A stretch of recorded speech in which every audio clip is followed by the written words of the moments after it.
When I bought that abandoned yacht, I thought I'd finally caught a break. But the day I came back to renovate, I found smoke curling from the chimney, laughter drifting from below deck, and a woman in a floral robe standing in my kitchen, sipping coffee like she owned the place. "Who are you?" she asked. I told her the truth. "I'm the new owner of this yacht." She smirked. "That's funny because this is my home." Her name was Karen Clark, and within minutes she'd turned my dream into a nightmare. "My name's Paul Moore. I'm 45, a construction worker who's watched life slip through his fingers, divorce, bankruptcy, a business gone under. That yacht, the Meridian, was supposed to be my restart. I bought it at a marina auction for less than the cost of a pickup truck, planning to fix her up live aboard part-time and scatter my late father's ashes at sea. But the next morning, when I showed up with my toolbox and hope in my chest, I stepped into a war I never saw coming. Karen wasn't alone. Her husband Tom came stomping up the stairs with a sandwich in hand, glaring like I'd broken into his house. 2 kids peeked from the cabin, Dylan and Emily. Karen crossed her arms. "We're not leaving. This yacht's under HOA jurisdiction, and as president I decide who stays." HOA. That cursed acronym I thought only applied to fences and lawns. Turns out this marina had one too. The Harborview Marina Homeowners Association, and Karen ran it like a private kingdom. I showed her the title, the bill of sale, everything. She didn't even glance at them. "Oh, paperwork," she said. "Cute." 10 minutes later, 2 security guards showed up, rent-a-cops hired by the HOA, telling me to vacate until the ownership dispute was resolved. I laughed in disbelief. Dispute? I bought it yesterday. But around here, Karen was the law. That night I sat in my truck at the far end of the dock, staring at the Meridian, under the floodlights, my yacht now glowing like a trophy in someone else's victory photo. The next morning, a bright orange sticker covered the hull. Unsafe vessel. Pending demolition hearing. By noon, 3 more appeared.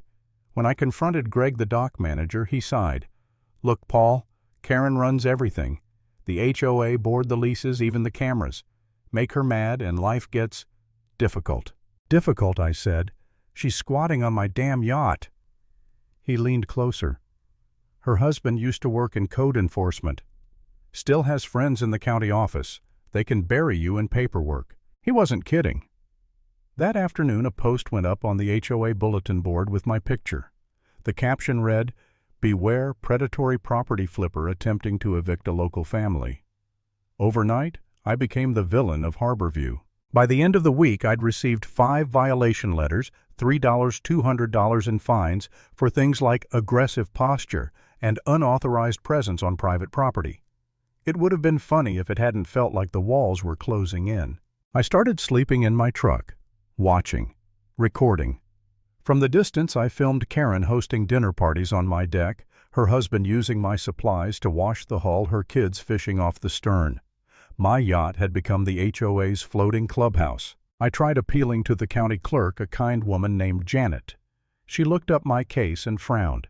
"It says here the HOA filed a claim declaring the vessel under community control." I nearly shouted. "It's a privately owned boat," she sighed. They backdated the claim. That was the night I broke. I sat in my truck staring at the water, feeling completely powerless. Maybe I was crazy. Maybe I'd missed something in the paperwork. Maybe it wasn't worth the fight. I could just walk away, cut my losses, buy a smaller boat somewhere else. But then I remembered my father, the man who taught me to build things, to never let anyone steal what's yours just because they shout louder. I clenched the steering wheel until my knuckles went white. I wasn't done. Not by a long shot. The next morning I walked straight into the HOA office. Karen looked up from her desk, fake smile in place. "Mr. Moore, I hope you're not here to cause more trouble."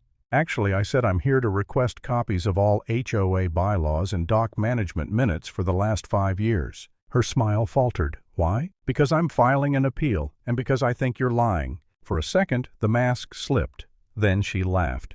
"You can try, but you'll find this community is tight-knit." "Oh, I'm counting on it," I said, turning to leave. Then I added, "By the way, Karen, nice listing on Airbnb. $450 a night. Not bad for a stolen yacht." She froze. That was the first crack in her armor. Miguel, an old friend of mine, helped dig deeper. Within hours, he found the listing.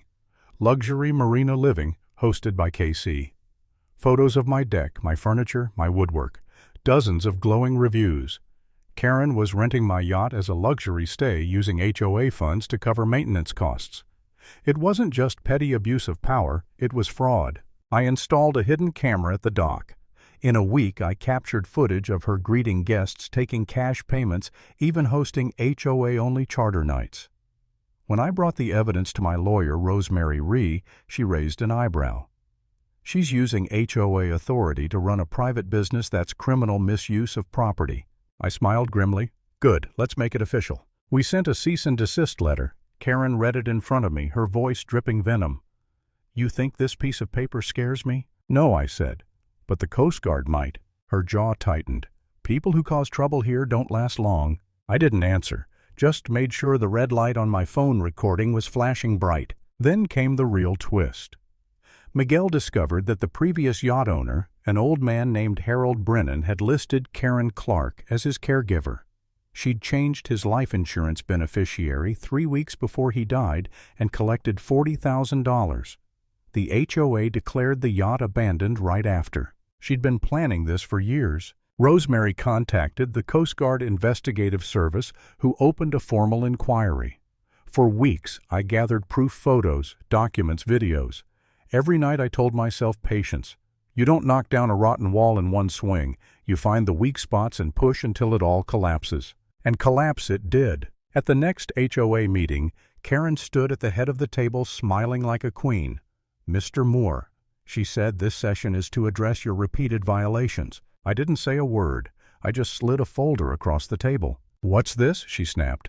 Proof your HOA lease for the marina waters expired 6 months ago, meaning you've got no legal authority here. She tried to laugh it off until I handed her the second folder. And these are screenshots of your Airbnb listings, your cash transactions, the camera footage. You've been running a rental business on my property. The room went silent. Karen's face drained of color. This is harassment, she hissed. Before I could reply, a man in a gray suit stood from the back row and flashed his badge. Agent Martinez, Coast Guard Investigative Service. Karen Clark. Please remain seated. You're under investigation for fraud, forgery, and embezzlement. Her mouth opened, then closed again. The room erupted. Her husband tried to bolt, but 2 agents blocked the door. Karen was cuffed right there, her voice shaking with rage. You'll regret this, Moore. You have no idea who you're dealing with. I leaned forward. Yeah, Karen, that's the problem. You thought I was someone who'd back down. As they led her away, I looked out the window at the marina. For the first time in months, the Meridian sat quiet. No lights, no laughter, no trespassers. Just silence. I should have felt triumphant. But all I felt was tired. Months of humiliation, fear, and rage finally settling into something still. I walked down to the dock, laid my hand on the hull, and whispered, "Welcome home." That night the water was calm, the air heavy with salt and diesel. I sat on the deck listening to the ropes creak and the waves slap against the hull, thinking about everything that had happened. About how one woman's obsession with control could infect an entire community. About how easy it is for power to disguise itself as order. Karen Clark thought she could rewrite the rules, twist the system until it bent around her will. But the thing about tides, they always turn.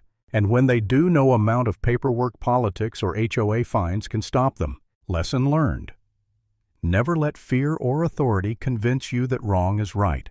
Sometimes standing your ground is the only way to change the tide.